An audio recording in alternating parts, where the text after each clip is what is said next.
जय हिंद दोस्तों, मैं सुरजीत स्वागत करता हूं आपका to the point study with Surjit channel पर। और आज इस वीडियो में हम आपको कराने वाले हैं नेट जेआरएफ का जो प्रश्न पत्र 1 है उसमें आपकी 10 यूनिट होती हैं। उसका यूनिट 1 में जो मोस्ट इंपोर्टेंट 60+ क्वेश्चन हैं उनको हम कराएंगे और इसी तरह हम जो 10 की 10 यूनिट हैं उनके अति संभावित प्रश्न कराएंगे, जो कि आपके 2 महीने बाद एग्जाम है आपका 6 से 22 दिसंबर के बीच में नेट जेआरएफ का। उसके लिए बहुत ही महत्वपूर्ण रहेंगे क्वेश्चंस ये, और ये कुछ क्वेश्चंस इनमें आए हुए भी हैं और कुछ क्वेश्चंस ऐसे हैं जो आने की संभावना है। ठीक है, इसी तरह के क्वेश्चंस आपसे पूछे जाएंगे एग्जाम में, और इसका जो सिक्वेंस है वो ऊपर नीचे हो सकता है। जैसे ये क्वेश्चन 1 है और यहाँ क्वेश्चन 5 है, क्वेश्चन 6 है और क्वेश्चन 9 है, क्योंकि मैंने सिर्फ इंपोर्टेंट क्वेश्चन को किसी बुक से सिलेक्ट किया है। तो आप उसके सीक्वेंस पे ध्यान ना देके क्वेश्चन पे फोकस करना। तो आइए स्टार्ट करते हैं। क्वेश्चन नंबर 1, निम्नलिखित में से कौन सा कक्षा शिक्षण का आधारभूत प्रतिमान या बेसिक मॉडल है? तो कौन सा है ये? देखो, जो अधिगम का प्रतिमान है और निर्देशात्मक प्रतिमान, इन दोनों को जो है कक्षा शिक्षण का आधारभूत प्रतिमान माना जाता है, यानी बेसिक मॉडल माना जाता है। राइट आंसर हो गया सी। ठीक है, ए और बी दोनों। नेक्स्ट है क्वेश्चन नंबर 5। तो मतलब क्वेश्चन नंबर 2 हुआ वैसे, लेकिन मैंने कहा था कि बीच बीच से मैंने क्वेश्चन उठाए हुए हैं, जो भी मुझे इंपॉर्टेंट लगे वो मैंने निकाले हैं। ठीक है, तो देखते हैं। नेक्स्ट क्वेश्चन है, सूची 1 को सूची 2 से मैच करना है। एक तरफ शिक्षण का स्तर दे रखा है, दूसरी तरफ मुख्य प्रस्तावक दे रखे हैं कि किसने वो कॉन्सेप्ट जो है किसने दिया। तो स्मृति स्तर ये हार्वर्ड इसके प्रस्तावक थे, और ग्रहण शक्ति स्तर ये मॉरिसन इसके प्रस्तावक थे, और जो विचारशील स्तर है इसके हंट थे प्रस्तावक। ठीक है, तो राइट आंसर इसका हो गया ए। फिर नेक्स्ट है क्वेश्चन नंबर 6, ये देख लेते हैं। निम्न में से कौन सा शिक्षण के विभिन्न स्तरों का सही क्रम है? तो देखो, सबसे पहले जब बच्चा छोटा होता है तो उसे मेमोरी लेवल पे काम कराया जाता है, मतलब रटाई जाती हैं चीजें, कितनी ज्यादा याद रख सके। तो फर्स्ट है स्मृति स्तर, फिर बोध स्तर, पर उस चीज को जो रटी है उसका बोध भी कराया जाना आवश्यक है ना, कि सिर्फ रटे जा रहा है। तो फिर आता है बोध स्तर। फिर आता है चिंतनशील स्तर, कि जो उसने सीखा है उसके बाद वो अपना एक मूल विचार निकाल सके, यानी रिफ्लेक्शन नॉलेज का कर सके। तो राइट आंसर इसका हो गया ए। फिर है क्वेश्चन नंबर, नेक्स्ट देख लेते हैं। सूची 1 के साथ सूची 2 को मिलान करना है। देखिए, मैंने पेपर 1 की स्ट्रेटजी बना रखी है। ठीक है, पेपर 1 की जो स्ट्रेटजी है उसकी वीडियो मैंने अपलोड कर रखी है आपके इसी चैनल पे, और वो जाके आप देख सकते हैं। और जो 13 जून 2023 को आपको जो पेपर हुआ था उसकी शिफ्ट 1 का मैंने पेपर भी सॉल्व पेपर है वो, उसकी वीडियो भी अपलोड कर रखी है, वो भी आप जाके देख सकते हैं। ठीक, और नेक्स्ट क्वेश्चन है हमारा शिक्षण सूत्र और मुख्य प्रतिपादक। तो संपूर्ण से अंश, ये यहाँ पे जो है ये ओर जाना यहाँ पे होगा लगा हुआ। ठीक है, तो संपूर्ण से अंश की ओर जाना, तो ये इसके प्रतिपादक कौन थे? तो इसके प्रतिपादक थे गेस्टाल्ट मनोवैज्ञानिक। ठीक है, कौन थे? गेस्टाल्ट। और स्व अध्ययन, इसके प्रतिपादक थे डाल्टन, और भावना का प्रशिक्षण इसके प्रतिपादक थे मॉन्टेसरी और फ्रेबल। ठीक है, राइट आंसर हमारा हो गया ए। तो ये संपूर्ण से अंश की ओर जाना यहाँ पे लिखना होना चाहिए था, लेकिन टाइपिंग मिस्टेक है, इधर कर दिया है इन्होंने। तो राइट आंसर ए हो गया। नेक्स्ट है क्वेश्चन नंबर 11। तो निम्न में से कौन सा क्रम शिक्षण के 3 स्तरों को दर्शाता है? देखो, अभी हमने ऊपर देखा क्वेश्चन इंपोर्टेंट है, तो इसीलिए मैंने सोचा कि 2 बार इसको क्वेश्चन को यहाँ पे रिपीट कर देंगे अगर हम, तो आपको अच्छे से याद हो जाएगा। तो देखो, शिक्षण का स्मृति स्तर, शिक्षण का बोध स्तर, शिक्षण का चिंतनशील स्तर और शिक्षण का पेडागोजिकल स्तर। तो इसको जो है 3 स्तरों को दर्शाता है। कौन कौन सा है? तो पहला है शिक्षण का स्मृति स्तर अपने पढ़ा, बोध स्तर पढ़ा और चिंतनशील स्तर पढ़ा। तो 1, 2 और 3, राइट आंसर हो गया ए। क्वेश्चन नंबर 12 है, निम्न में से शिक्षण में कौन सा मुख्य परिवर्तन आधुनिक समय में मुख्यतः देखने को मिलता है? तो कौन सा देखने को मिलता है ये? तो ये जो है ये शिक्षार्थी केंद्रित होती जा रही है, मतलब इतनी ज़्यादा चेंजेस आ रहे हैं। और न्यू एजुकेशन पॉलिसी की बात तो और भी ज़्यादा चेंज देखने को मिलेगा, कि टीचर सेंट्रिक पहले एजुकेशन हुआ करती थी, अब शिक्षार्थी केंद्रित हो रही है। ठीक है, स्टूडेंट पे फोकस किया जा रहा है। क्वेश्चन नंबर 13 है, जब शिक्षार्थी आत्मनिर्देशित यानी सेल्फ डायरेक्टेड होता है तो ऐसी स्थिति को दर्शाने के लिए निम्न में से कौन से शब्द का प्रयोग किया जाता है? तो ये किया जाता है एंड्रागोजिकल वर्ड का इस्तेमाल। ठीक है, एंड्रागोजिकल वर्ड का यूज किया जाता है। देखिए कुछ स्टूडेंट अगर हिस्ट्री के हैं जो वीडियो देख रहे हैं, तो मैंने मेरा खुद का हिस्ट्री से 2 बार नेट है, तो मैंने हिस्ट्री की प्रैक्टिस के लिए जो इंपॉर्टेंट टॉपिक्स रहेंगे, प्रीवियस ईयर में इनसे क्वेश्चन पूछे जाते रहे हैं, उनकी भी मैंने वीडियो अपलोड की है और मैं करता रहूँगा। ठीक है, इसी तरह से आप जो चैनल से जुड़ सकते हैं और वीडियोज़ से मतलब प्रैक्टिस कर सकते हैं। क्वेश्चन 17 है, पाठ्यक्रम शब्द का क्या अर्थ है? तो देखिए पाठ्यक्रम शब्द का अर्थ, अगर कुछ स्टूडेंट बीएड भी कर रखे हैं तो उन्होंने ये सब पढ़ा होगा वहाँ पे। पाठ्यक्रम शब्द क्या है, पाठ्यक्रम क्या है, पाठ्यचर्या क्या है, और ये सब वहाँ पे अंतर लिखने को आता है। तो पाठ्यक्रम शब्द का क्या अर्थ है? तो देखिए पाठ्यक्रम शब्द का अर्थ है कि शैक्षणिक संस्थानों के द्वारा निर्धारित लक्ष्यों को प्राप्त करने हेतु सीखने और अनुभवों का आयोजन करना। ठीक, जो अन्य अनुभव हैं उनका आयोजन करना, ये होता है पाठ्यक्रम शब्द का अर्थ। क्वेश्चन है नेक्स्ट 21, निम्न में से कौन सा जो विकल्प है वो सत्तावादी स्तर पर शिक्षण को दर्शाता है? तो सत्तावादी स्तर पर शिक्षण को कौन सा जो है विकल्प दर्शाता है? ये शिक्षक केंद्रित, मतलब शिक्षण पे सत्तावादी स्तर, तो शिक्षक की सत्ता होगी, शिक्षक केंद्रित शिक्षा मतलब शिक्षा होगी। ठीक है, इसीलिए राइट आंसर हो गया ए। क्वेश्चन 22 है, देखिए अगर आप इस तरह से प्रैक्टिस करते रहेंगे तो आपका एक पेपर तक आपकी एक अच्छी नॉलेज भी हो जाएगी, रिवीजन भी हो जाएगा, और ये मोस्ट इंपॉर्टेंट क्वेश्चंस हैं। ठीक है, पूरी यूनिट पढ़ने के बाद अगर आप इसे यहाँ से क्वेश्चन लगा रहे हैं और आपके बन पा रहे हैं तो समझ लो आपकी प्रैक्टिस अच्छी है, उस पर कमांड यूनिट पे अच्छी है। तो सूची 1 को सूची 2 से मैच कीजिए, इसकी विशेषता क्या है और इसके दर्शन, मतलब सूची 1 ये विशेषता दे रखी है और इधर ये दर्शन दे रखा है, उस दर्शन की क्या विशेषता है। तो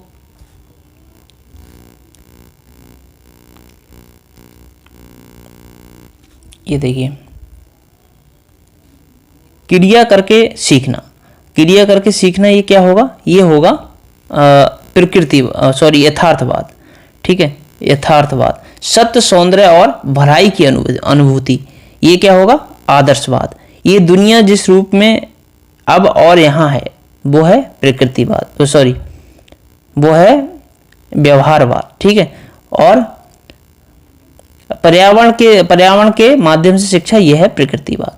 तो पहले का हो गया चौथा, और दूसरे का हो गया ये पहला, और तीसरे का हो गया दूसरा, और बाकी चौथे का हो गया तीसरा। ठीक है, तो ये यहाँ पे ऑप्शन नहीं दे रखे हैं, तो आप इस तरह से इसे समझ लेना। क्वेश्चन नंबर 28 है, निम्न कथनों में से कौन सा कथन असत्य है? तो असत्य कथन पूछा है इन्होंने। तो शिक्षा और शिक्षण एक ही अवधारणा है, तो देखो पहला ही गलत हो गया, असत्य पूछा है, क्योंकि भाई शिक्षा और शिक्षण एक अवधारणा नहीं है। ठीक, शिक्षण मीन्स टीचिंग, हम पढ़ा रहे हैं उसको कहते हैं शिक्षण, और शिक्षा एजुकेशन। ठीक, अंतर समझ रहे हैं आप, एक मोटा मोटी अंतर हो गया। तो पहला असत्य हो गया, राइट आंसर हो गया इसका ए। क्वेश्चन नंबर है 29, निम्नलिखित में से कौन सा शिक्षण के क्षेत्र में विशेषज्ञता को दर्शाता है? तो ये दर्शाता है अवधारणाओं का ज्ञान, शिक्षण कौशल, निर्णय लेने का कौशल, ये तीनों ही जो दर्शाते हैं शिक्षण के क्षेत्र में विशेषज्ञता को। राइट आंसर हो गया डी। नेक्स्ट है क्वेश्चन नंबर 31, निम्न में से कौन से अध्यापन के सिद्धांत यानी टीचिंग मैक्सिमाइज जो है उसके अध्यापन के सिद्धांत कौन से हैं?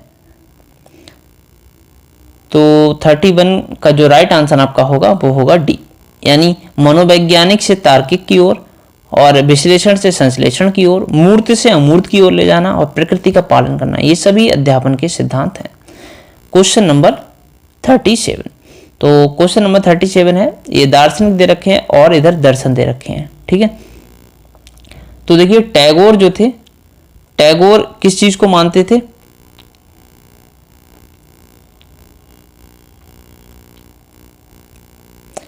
टैगोर जो मानते थे वो, देखिए क्वेश्चन नंबर 37 है, सूची 1 को सूची 2 से मैच करना है। तो इधर दार्शनिक दे रखे हैं और इधर ये दर्शन दे रखे हैं। ठीक है, तो कौन से दार्शनिक ने कौन सा दर्शन दिया इसको बताना है। तो देखिए टैगोर ने दिया था बालक सभी प्रकार की पुस्तकों से अधिक महत्वपूर्ण है, जितनी भी पुस्तकें हैं उनसे सभी प्रकार की पुस्तकों से महत्वपूर्ण कौन है? बालक। विवेकानंद ने क्या दिया था? योग शिक्षा का माध्यम है, योग जो है वो शिक्षा का माध्यम है। महात्मा गांधी ने क्या दिया था? सामंजस्य पूर्ण व्यक्तित्व का विकास, मतलब सामंजस्यपूर्ण व्यक्तित्व का विकास जो करे वो ऐसी शिक्षा होनी चाहिए। और बौद्ध धर्म कर्म के सिद्धांत में विश्वास रखता था। ठीक है, तो ये हमारा क्या सीरीज बनी, 3, 4 और उसके बाद ये पहला और ये दूसरा। ठीक है, तो राइट आंसर हमारा हो जाएगा, पहले का हो रहा है तीसरा, विवेकानंद वाला चौथा यहाँ मैच में हो रहा है, महात्मा गांधी से मैच हो रहा है सामंजस्यपूर्ण व्यक्तित्व का विकास, और बौद्ध धर्म से कर्म का सिद्धांत। राइट आंसर हमारा हो गया यहाँ पे सी। ठीक है, नेक्स्ट है क्वेश्चन नंबर 43। निम्नलिखित कथनों में से कौन सा कथन सत्य नहीं है? कौन सा कथन जो है वो सत्य नहीं है, ये बताना है। देखिए वहां पे ये जरूर ध्यान देना कि कौन सा सत्य पूछा है, असत्य पूछा है, ये क्योंकि अगर ये गड़बड़ कर देंगे तो क्वेश्चन गलत हो जाएगा। ये अच्छा संप्रेषक एक अच्छा अध्यापक नहीं हो सकता, ये सत्य नहीं है। ये बात आप कैसे कह सकते हैं कि जो एक अच्छा संप्रेषक है वो एक अच्छा अध्यापक नहीं हो सकता?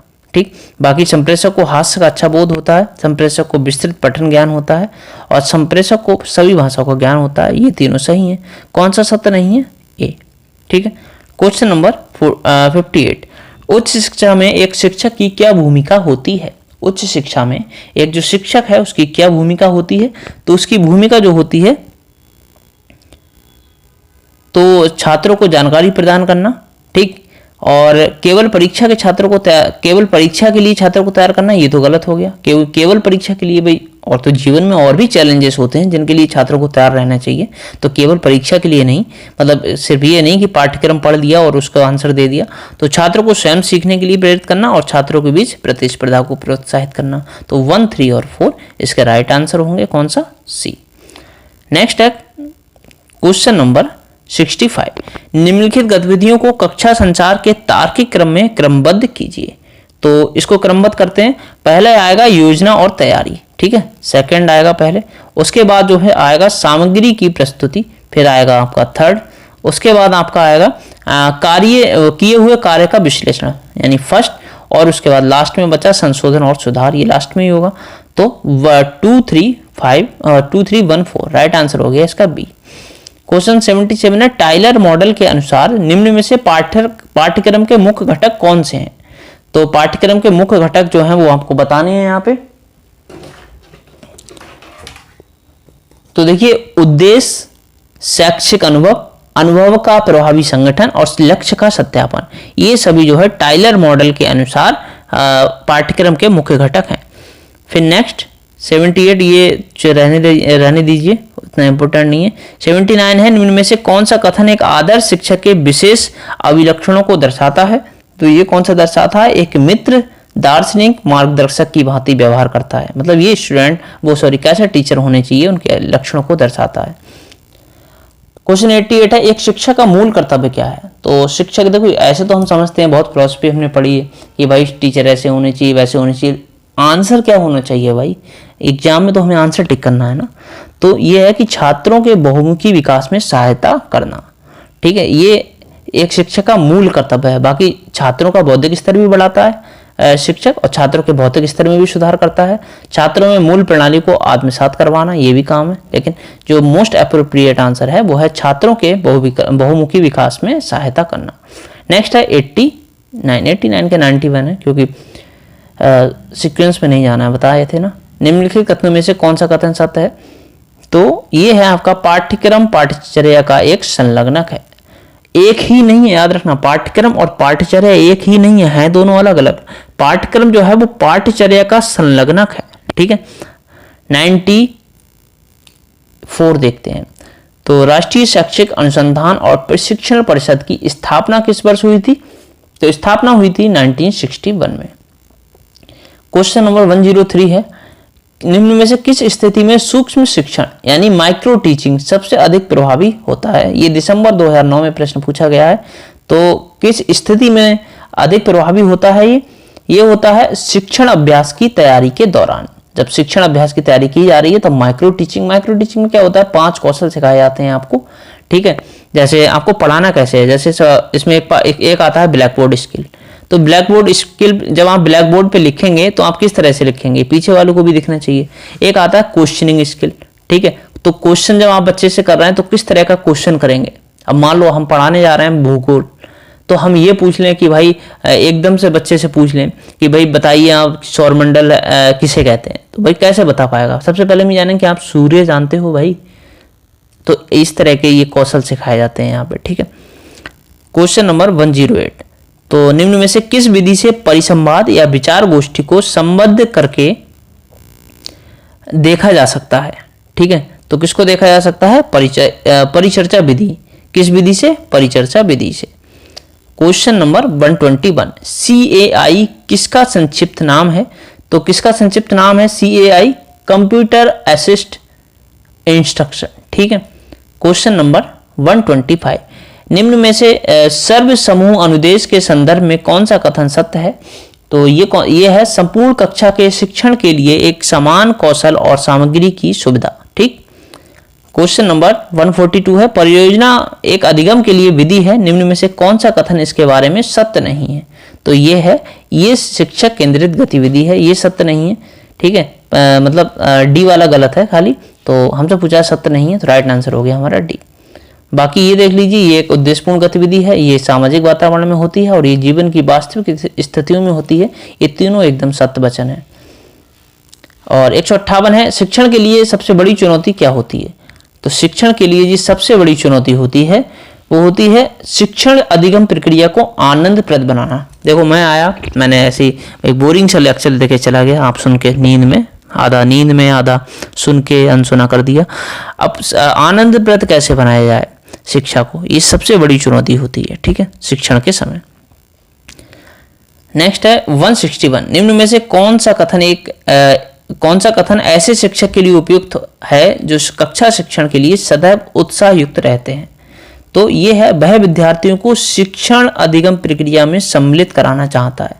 तो शिक्षक के लिए सब ये उपयुक्त है कि कक्षा शिक्षण के लिए सदैव उत्साह, मतलब हर टीचर चाहता है कि भाई उसकी क्लास में बच्चे जो है पूरी तरह से इंटरेस्टेड होकर बैठें, तो ये विद्यार्थियों के लिए क्या करता है, शिक्षण अधिगम प्रक्रिया में सम्मिलित कराना चाहते हैं, ठीक। राइट आंसर सी हो गया। नेक्स्ट है क्वेश्चन नंबर 166, शिक्षक द्वारा अपनाई जाने वाली निम्नलिखित प्रयोगात्मक शिक्षण गतिविधियों को चक्रीय क्रम में व्यवस्थित कीजिए। तो शिक्षण के द्वारा जो अपनाई जाती हैं प्रयोगात्मक शिक्षण गतिविधि, उनको जो है एक चक्रीय क्रम में हमें व्यवस्थित करना है। तो देखिए, आत्मसात होना थर्ड आ गया पहले, यहाँ पे इधर करते हैं थोड़ा सा हटा के, आत्मसात होना है पहले हमारा थर्ड हो गया यहाँ पे। उसके बाद जो है फर्स्ट आएगा हमारा समायोजित करना, ठीक है, समायोजन। उसके बाद हमारा सेकंड आएगा रूपांतरण होना, ठीक है, तो सेकंड आ गया। और उसके बाद फोर्थ भिन्न मत होना, तो उसके बाद जब रूपांतरण होगा तो सबके अपने अपने मत निकल के आएंगे। तो ये हो गया थर्ड 1 सेकंड 4, राइट आंसर हो गया इसका टी। फिर नेक्स्ट है क्वेश्चन नंबर 170, मोर्फोग्राफ शब्द किससे संबंधित है, तो मोर्फोग्राफ शब्द संबंधित है सुधारात्मक वर्तनी से, यानी करेक्टिव स्पेलिंग से। नेक्स्ट है 176, छात्र या कोई भी व्यक्ति स्थितियों का प्रभावी ढंग से सामना करने की क्षमता को लेकर स्वयं के बारे में विश्वास यानी सकारात्मक या नकारात्मक विकसित कर लेता है, तो कौन सा शब्द उपरोक्त कथन को वर्णित करता है, तो ये वर्ड है आत्म प्रभावकारिता यानी सेल्फ एफिकेसी, ठीक है। जब कोई छात्र है या कोई व्यक्ति है वो स्थितियों का प्रभावी ढंग से सामना करने की क्षमता को लेकर स्वयं के बारे में विश्वास, ये वो सकारात्मक भी हो सकता है वो नकारात्मक भी हो सकता है, जब ये विकसित कर लेता है तो इसके लिए एक वर्ड यूज किया जाता है आत्म प्रभावकारिता, ठीक है, सेल्फ एफिकेसी। क्वेश्चन नंबर 185 है, फ्रांसिस गैलन के अनुसार आनुवंशिकता का सारा श्रेय तत्काल माता पिता को नहीं बल्कि दूर के पूर्वजों को जाता है, निम्न में से किसको आनुवंशिकता का केवल 50% श्रेय जाता है, ये जाता है माता पिता को, ठीक है। और सिर्फ माता पिता को सिर्फ जाता है 50% और बाकी जो 50% है वो किसको जाता है, दूर के रिश्तेदारों को, ठीक है, पूर्वजों को, माता पिता के ऊपर अगर बात करें तो अन्य पूर्वजों को, ये फ्रांसिस गैलन कहते हैं।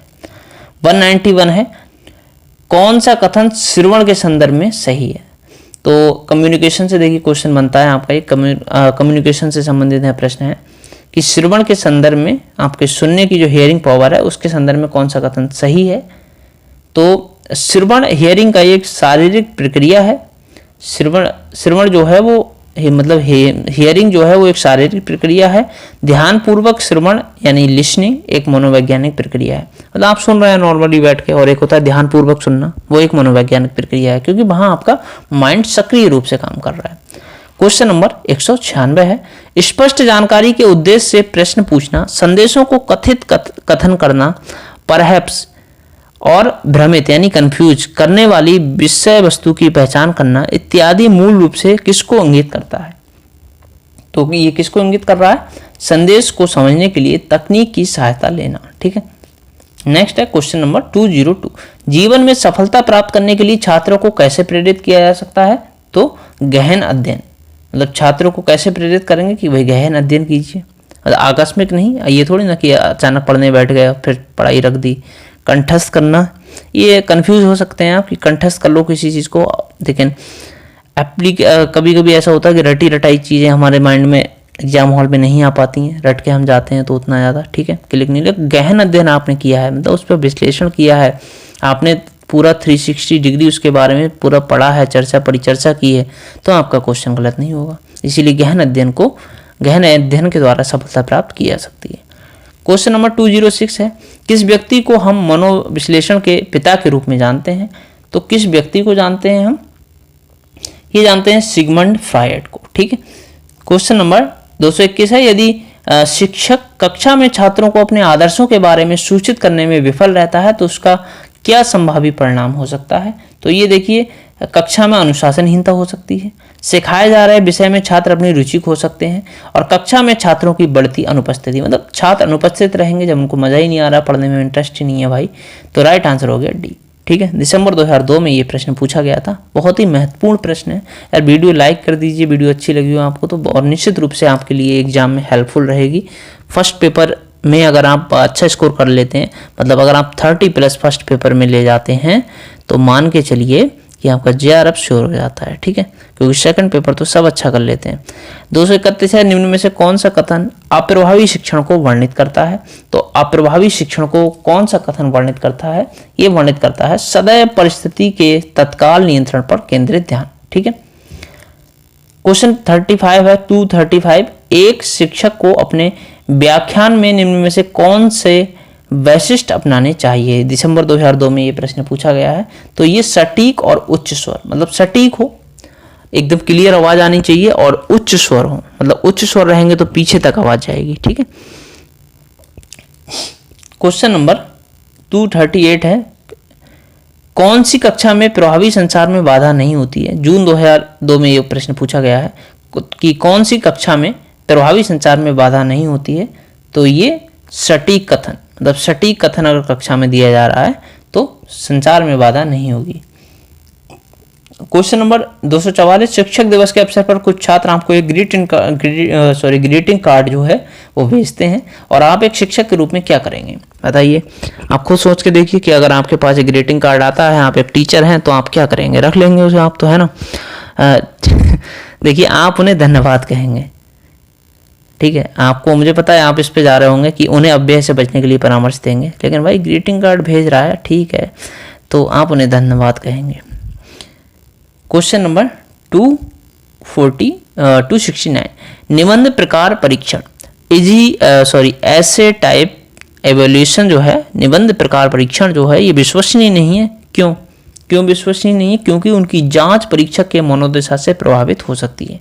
मतलब मैंने कुछ ऐसे लिखने भेजा पर्यावरण पे, तो हो सकता है आप ये माने कि प्रकृति पे जो हम ये क्लोरोफ्लोरोकार्बन है और गैसेस हैं छोड़ रहे हैं, तो प्रकृति इसको कवर कर लेगी। ये मेरा, मतलब आपका अपना हो सकता है पॉइंट ऑफ व्यू, और हो सकता है किसी का ये हो कि ये हानि पहुंचा रही है और प्रकृति को इससे बहुत हानि होगी, हो सकता है कुछ टाइम बाद पिघल आ जाए इससे, है ना। तो ये जो निबंध प्रकार परीक्षण है, ये उनकी जांच परीक्षक की मनोदशा से प्रभावित हो सकती है। ठीक है, इसीलिए ये विश्वसनीय नहीं मानी जाती है। क्वेश्चन 277 है, जब एक छात्र एक ही परीक्षा में 2 बार बैठता है तो उसे क्या कहा जाता है?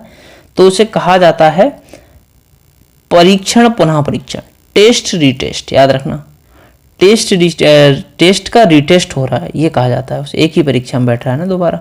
285 है, सह पाठ्यचारी क्रियाकलाप का प्रधान उद्देश्य क्या है? मतलब को करिकुलम वाला जो आपका रहता है उसका क्या है? तो विद्यार्थी विकास को सुकर बनाना। विद्यार्थी विकास को सुकर बनाना, अच्छे से विद्यार्थी का विकास हो सके, विद्यार्थी का सर्वांगीण विकास हो सके। सर्वांगीण विकास का कॉन्सेप्ट किसने दिया, आप कमेंट करके बताइए। 286 है श्रृंखला अधिगम, चेन लर्निंग किससे संबंधित है? तो चेन लर्निंग जो संबंधित है वो गैगने से संबंधित है।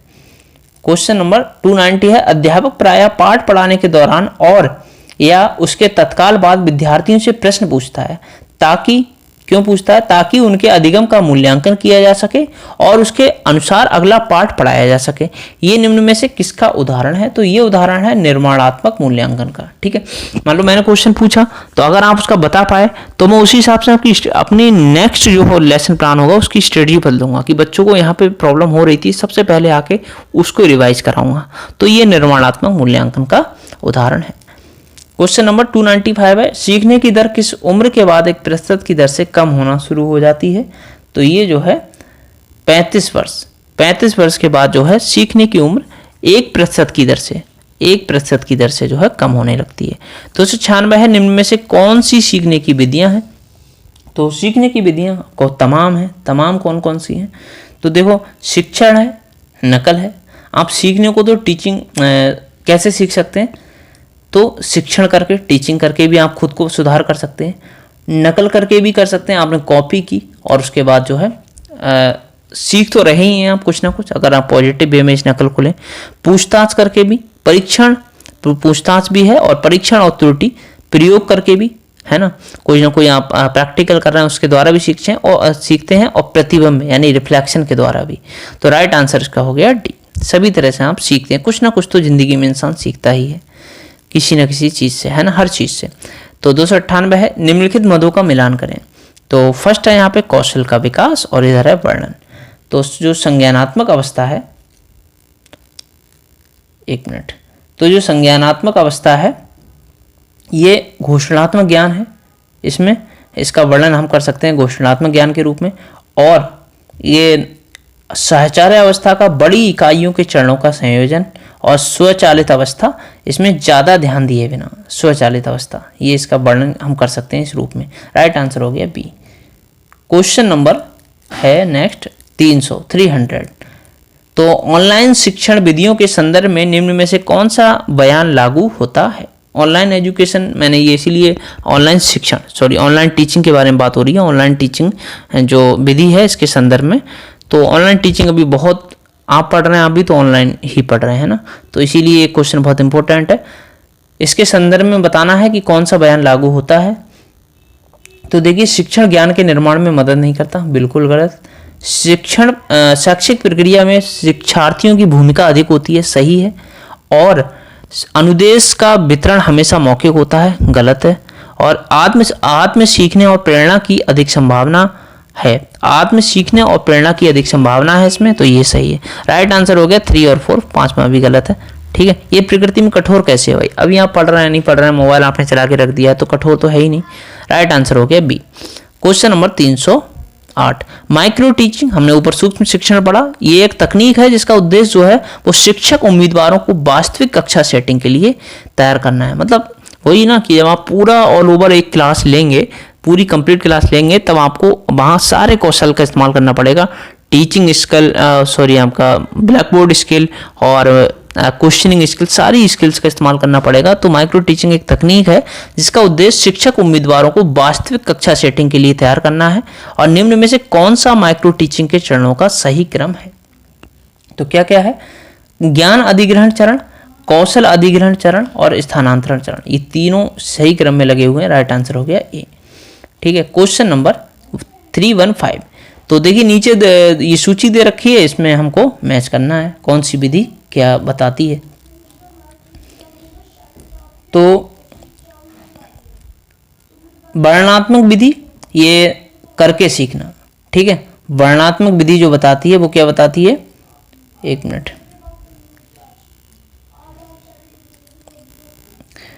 वर्णनात्मक विधि बताती है आपकी व्यवस्थित कदम दर कदम प्रस्तुति, ये वर्णनात्मक विधि है। और अन्वेषण विधि क्या है? ये करके सीखना, अन्वेषण विधि, एनालाइज करना। ठीक है, और चर्चा विधि क्या है?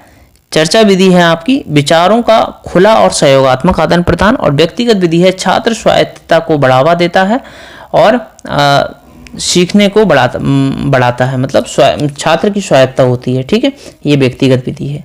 तो राइट आंसर इसका क्या हो गया, सी, ठीक है। नेक्स्ट है क्वेश्चन नंबर 322। श्रवण और सुनने की तुलना करते समय हम कह सकते हैं, क्या कह सकते हैं हम, कि दोनों विशुद्ध जैविक प्रक्रियाएं हैं, ठीक है। नेक्स्ट है क्वेश्चन नंबर 337, 324, इससे पहले एक मिनट, ये क्वेश्चन हमारा जो होगा इसमें श्रवण और सुनने की तुलना करते समय हम ये कह सकते हैं कि श्रवण एक भौतिक प्रक्रिया है और सुनना एक मानसिक रोग, हमने पढ़ा था ना ऊपर, मानसिक रोग प्रक्रिया है सुनना, और श्रवण एक भौतिक प्रक्रिया है, ठीक है। तो 324 है, निम्नलिखित शिक्षण प्रक्रिया को क्रमानुसार व्यवस्थित करें। तो इसको क्रमानुसार व्यवस्थित करना है, तो देखो वर्तमान ज्ञान को पूर्व ज्ञान के साथ जोड़ना, इसको क्रम में लगाना है। वर्तमान ज्ञान को पूर्व ज्ञान के साथ जोड़ना, यानी पहले फोर्थ आएगा, एक मिनट, इसमें शिक्षण उद्देश्यों का निर्माण आएगा पहले, उसके बाद फिर आएगा वर्तमान ज्ञान को मूल ज्ञान के साथ जोड़ना, उसके बाद आपका आएगा सामग्रियों की प्रस्तुति, फिर आएगा मूल्यांकन, फिर मूल्यांकन किया जाएगा, और उसके बाद जो है अगर कोई कमी रह जाएगी तो पुनः शिक्षण किया जाएगा, ठीक है। तो 4, 1, 5, सेकंड, थर्ड, ठीक है। तो ये राइट आंसर इसका हो गया डी। इसको आप क्वेश्चन को एक बार फिर से देख लेना यहाँ पे, ठीक, फिर अटेम्प्ट करना।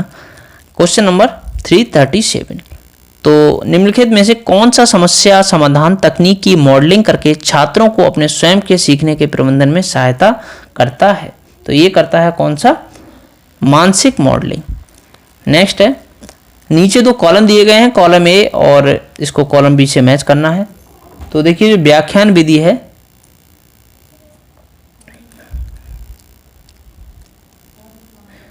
व्याख्यान विधि बड़ी मात्रा में ज्ञान प्रदान करती है, और प्रदर्शन विधि छात्रों को गैर सहायता प्राप्त प्रयासों से अपनी समस्या का समाधान कराना होता है, ठीक है। एक मिनट, तो क्वेश्चन 340 है, इसमें कॉलम ए को कॉलम बी से मैच करना है। तो आइए देखते हैं।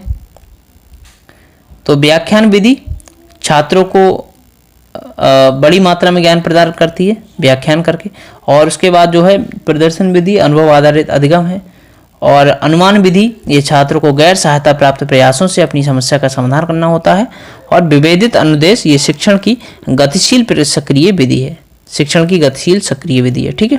राइट आंसर इसका हो गया 337 का बी। एक मिनट, कौन सा नंबर है ये, 340 का राइट आंसर हो गया डी, ठीक है। नेक्स्ट है क्वेश्चन नंबर 351, कौन सी शिक्षार्थी विशेषताएं अध्ययन के दौरान उनके परिप्रेक्ष्य को प्रभावित करेंगी। तो कौन कौन सी करेंगी ये, शिक्षार्थी की प्रतिबद्धता, और शिक्षार्थी का पूर्व ज्ञान, और संबंधित क्षेत्र में शिक्षार्थी का कौशल, 1, 3 और 4, ठीक है, ये प्रभावित करते हैं। क्वेश्चन नंबर 366, दी गई शिक्षार्थी विशेषताओं में कौन सी क्षेत्र अधिगम शैली से संबंधित हैं, जून 2020 में पूछा गया है। तो कौन से संबंधित हैं, देखिए व्यक्तिगत अनुभव के लिए अवधारणाओं से संबंधित होना, और ये प्रतिस्पर्धा के बजाय सहयोग पसंद करना, और अवधारणाओं और सामग्रियों के वैश्विक पहलुओं को मानना। ये 2, 5 और 6 स्टेटमेंट जो हैं वो आपके सही हैं, राइट आंसर हो गया सी, ठीक है। नेक्स्ट है क्वेश्चन नंबर 367, बस और आपके 3-4 क्वेश्चंस बचे हैं, और इसको प्लीज़ एकदम से अच्छे से पढ़ जरूर लेना, क्योंकि इसी तरह के क्वेश्चन आप जब प्रीवियस ईयर के पेपर भी देखेंगे तो मिलेंगे आपको ऐसे ही क्वेश्चन। तो हम आपकी यूनिट वाइज प्रैक्टिस करवाएंगे, हर यूनिट को 10 की 10 यूनिट को हम इसी तरह से कवर कराएंगे, मोस्ट इंपॉर्टेंट क्वेश्चन, और जब तक आपका एग्जाम होगा तब तक ऐसे ही क्वेश्चंस कराते रहेंगे, मतलब सारी 10 की 10 यूनिट हो जाएंगी, तब भी हम आपके प्रैक्टिस सेट कराते रहेंगे उसके बाद भी, ठीक है। कंप्लीट प्रैक्टिस सेट 50 के 50 क्वेश्चंस के। तो 367 है, नीचे शिक्षण विधियों और दृष्टिकोणों की सूची है, उनमें से कौन सा व्यक्तिगत शिक्षण दृष्टिकोण को दर्शाता है। तो ये दर्शाता है मॉड्यूलर दृष्टिकोण आधारित शिक्षण, और क्रमादेशित शिक्षण, और व्यक्तिगत शिक्षण, यानी राइट आंसर हो गया इसका बी, ठीक है। बी और सी और डी राइट आंसर हो गया ये। क्वेश्चन नंबर नेक्स्ट है, शिक्षण की प्रभावशीलता को आंकने के लिए निम्न में से कौन सा आधार उचित ठहराया जा सकता है? शिक्षण की अगर प्रभावशीलता को आंकना हो तो कौन सा आधार उचित ठहराया जा सकता है? ये है अनुदेशात्मक उद्देश्यों की प्राप्ति का स्तर, ठीक है। और उसके बाद एक मिनट, और अनुदेशात्मक उद्देश्यों की प्राप्ति का स्तर, उसके बाद छात्रों द्वारा सीखने के लिए लिया गया समय, और शिक्षण और शिक्षक द्वारा शिक्षण में उपयोग किए जाने वाले संशोधन। ये तीनों ही जो हैं BCD, ये शिक्षण की प्रभावशीलता को आंकने के आधार हैं, ठीक है। राइट आंसर हो गया इसका डी। नेक्स्ट है क्वेश्चन नंबर 374। इसमें सेट 1 दे रखा है, सेट 2 दे रखा है, यानी शिक्षण का जो स्तर है और उसमें प्रसंग का जो केंद्र है इसको मैच करना है। तो देखिए स्वायत्त, जो स्वायत्त होती है ये प्रभाव और भावनाएं होती हैं, इसमें प्रसंग का केंद्र होता है, इसमें प्रभाव और भावनाएं, और स्मृति स्तर में तथ्यों और सूचनाओं को याद करना, और समझ स्तर में तथ्यों और उदाहरणों के बीच संबंधों को देखना, और चिंतनशील में बढ़ती समस्याओं और समस्या के समाधान का विकास स्तर। मतलब आप खुद भी सोच सकते हैं कि ये समस्या आ रही है तो इसका समाधान कैसे निकल सकता है। राइट आंसर इसका हो गया 374 का सी, ठीक है। 2 3 4 1 इस तरह से मैच कर रहा है ये। क्वेश्चन नंबर 380 है, वाक्यांश प्रत्येक छात्र को व्यक्तिगत रूप से ध्यान देना का एक उदाहरण है। वाक्यांश है प्रत्येक छात्र को व्यक्तिगत रूप से ध्यान देना, ये किसका एक उदाहरण है? तो ये है पुनरुक्ति का, ठीक है। 381 है, निम्न में से किसको भारत में MOOC ये लिखा हुआ है मूक के लिए प्रमुख चुनौतियां माना जा सकता है? तो किसको माना जा सकता है ये प्रमुख चुनौती? ये तकनीकी बुनियादी ढांचा, विविध जरूरतें, शिक्षार्थियों के लिए मूक को अपनाना, कम निवेश और कम प्रशिक्षण, ये पांचों ही सही हैं, ठीक है। तो ये हमारे हो गए मोस्ट इंपोर्टेंट यूनिट 1 के प्रश्न, और इनसे क्वेश्चन आने की पूरी संभावना है। तो वीडियो अच्छी लगे वीडियो को लाइक करें। नेक्स्ट हम लेके आएंगे यूनिट 2 के जो मोस्ट इंपोर्टेंट अति संभावित प्रश्न हैं। तो मिलते हैं नेक्स्ट वीडियो में। Bye bye, take care.